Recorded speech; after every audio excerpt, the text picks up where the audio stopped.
इस वीडियो में सॉल्यूशन करेंगे set number 19 22/11/2023 first shift computer के जो भी क्वेश्चन बनते हैं कंप्यूटर 91 टू 100 तक लास्ट पार्ट में पार्ट नंबर 4 में 10 क्वेश्चन पूछे जाते हैं दिल्ली पुलिस कांस्टेबल में कंप्यूटर के। तो चलिए स्टार्ट करते हैं दोस्तों सेट नंबर 19 का कंप्यूटर। इससे पहले 18 सेट कंप्लीट किए थे, ये है सेट नंबर 91। तो चलिए स्टार्ट करते हैं question number 91। Which of the following keyboard shortcut is used to increase the size of the selected text in MS Word 365? Selected text का साइज बढ़ाने के लिए आप MS Word 365 में किसका यूज करते हो? आसान क्वेश्चन है। अगर आपको साइज मतलब कि साइज बढ़ाना है सिलेक्टेड टेक्स्ट का तो आप यूज करोगे जैसे कंट्रोल कंट्रोल प्लस दिस, इस वाले सिंबल का यूज करोगे। अगर साइज डिक्रीज करना है दोस्तों फिर आएगा कंट्रोल कंट्रोल प्लस ये वाला ऐसे आएगा, ठीक है, उल्टा हो जाएगा ये symbol.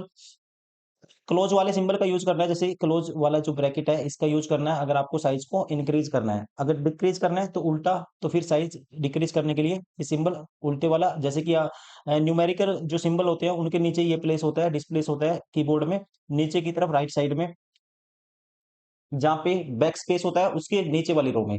Right answer of option second. Question number 92। In MS Word 365 which of the following keyboard shortcut key used to open a new blank document? ये क्वेश्चन इतना बारी रिपीट हुआ है दिल्ली पुलिस कांस्टेबल में, बार बार क्वेश्चन रिपीट होते हैं, shift to shift repeat होते रहते हैं क्वेश्चन, ठीक है। प्रीवियस ईयर क्वेश्चन आपके लिए करना काफी अच्छा होगा क्योंकि क्वेश्चन रिपीट होते हैं। 90% क्वेश्चन अगर आप सारे क्वेश्चन लगा लेते हो, 45 क्वेश्चन, बहुत सारे क्वेश्चन आपको रिपीट मिल सकते हैं एग्जाम में। अगर आपको ओपन करना है, न्यू ब्लैंक डॉक्यूमेंट ओपन करना है, तो आपको यूज करना पड़ेगा कंट्रोल प्लस एन का। अगर न्यू लिखा आता है, न्यू ब्लैंक डॉक्यूमेंट ओपन करना है तो कंट्रोल प्लस एन का यूज करेंगे। अगर आपको नया एग्जिस्टिंग डॉक्यूमेंट को ओपन करना है, एग्जिस्टिंग फाइल को ओपन करना है, फिर कंट्रोल प्लस ओ का यूज करेंगे आप। किसका यूज करेंगे? कंट्रोल प्लस ओ का यूज करेंगे। फॉर्मेट फाइल मेन्यू को ओपन करने के लिए आप यूज करोगे ऑल्टो प्लस ओ का यूज करोगे। ये अपने आप में गलत है, ये कोई भी शॉर्टकट की नहीं है। बाकी इन तीनों का आपको ध्यान रखना है। न्यू फाइल ओपन करनी है, new document, blank document, new document open करना है आपको, ब्लैंक डॉक्यूमेंट न्यू, तो control plus N. Existing file open करनी है, कंट्रोल प्लस ओ, या कह सकते हैं ऑल्टो प्लस ओ का यूज कब करेंगे? जब फॉर्मेट फाइल मेन्यू को आपको ओपन करना होगा। ऑप्शन इसका होगा correct third. Question number 93। In MS Excel which of the following is the correct cell address of the second column and third row? आपको चाहिए कॉलम, ये ऐसे होते हैं कॉलम, ऐसे कॉलम होते हैं, और रो कैसे होती है? ऐसे रो होती है। अगर आपको जाना है कहाँ पे? सेकंड कॉलम में जाना है, तो उसके लिए यूज करेंगे सेकंड के लिए ए, फिर बी, बी आएगा। रो कौन सी में जाना है? थर्ड रो में जाना है, तो इसके आगे लगा देंगे 3, तो ये आएगा B3। Right answer option second.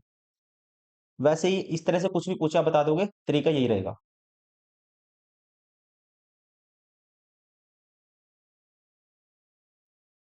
Question number 94। What does the cell address C10 represent in electronic spreadsheet? Electronic spreadsheet में सेल एड्रेस C10 क्या रिप्रेजेंट करता है? आसान क्वेश्चन है दोस्तों, जैसे मैंने बताया कि ABCD इन लेटर से रिप्रेजेंट करते हैं कॉलम को, तो C के लिए तो कॉलम होगा C, ठीक, हम लोग तीसरा ABC तीसरा कॉलम होगा, और 10 है तो रो कौन सी होगी? 10 नंबर की रो होगी, ये कॉलम के लिए, ये रो के लिए। तो C10 तीसरा कॉलम, और मतलब कि C के लिए तीसरा कॉलम, ABC तीसरा कॉलम, कॉलम ये ऐसे होते हैं और रो ऐसे होती हैं, तो 10वीं क्या है? 10 का मतलब 10वीं रो। तो राइट आंसर होगा ऑप्शन थर्ड, तीसरा कॉलम और 10वीं row. Question number 95। Which of the following is an option represent in paragraph formatting MS Word 365? कहता है MS Word 365 की पैराग्राफ फॉर्मेटिंग में कौन सा ऑप्शन मौजूद होता है? आपको पता होना चाहिए, जब भी हमें लाइन स्पेसिंग बदलनी होती है तो हम जाते हैं होम टैब में, तो कह सकते हैं present in paragraph formatting in MS Word 365। Which option present in paragraph formatting in MS Word 365? तो ये होता है लाइन स्पेसिंग। लाइन स्पेसिंग दोस्तों किसी भी पैराग्राफ में जो एवरी रो है, हर रो के बीच में क्या होता है? लाइन स्पेसिंग होती है। वो आप यहाँ से कह सकते हो, डायरेक्टली रिलेट भी कर सकते थे।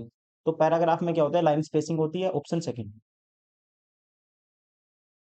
Question number 96। Which of the following is type of internet connection that usage A telephone line for data transmission. किस प्रकार के इंटरनेट कनेक्शन में डेटा ट्रांसमिशन के लिए टेलीफोन लाइन का उपयोग किया जाता है? तो हम यूज करते हैं डेटा ट्रांसमिशन के लिए टेलीफोन लाइन का, ध्यान रखेंगे, डायल अप इंटरनेट कनेक्शन में। ऑप्शन 4 किस में यूज करते हैं? डायल अप में।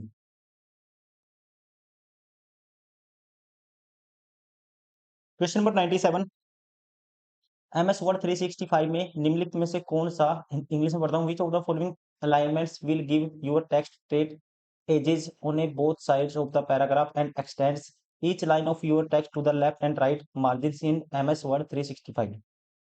इसके लिए हम क्या करते हैं? जस्टिफाई करते हैं।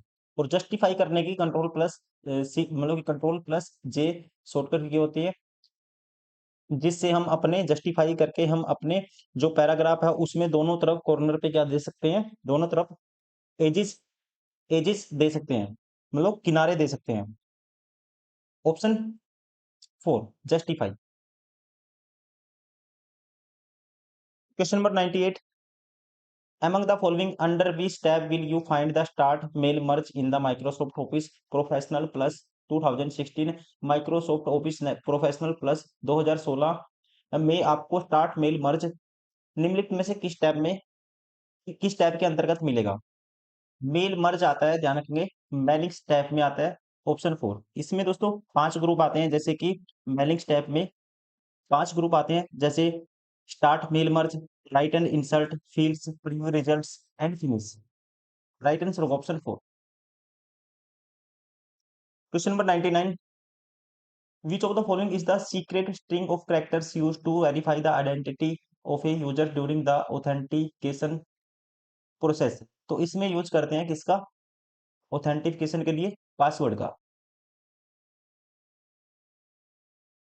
Question number 100, which of the following statement is correct about the row height of the cell in spreadsheet in MS Excel 2010?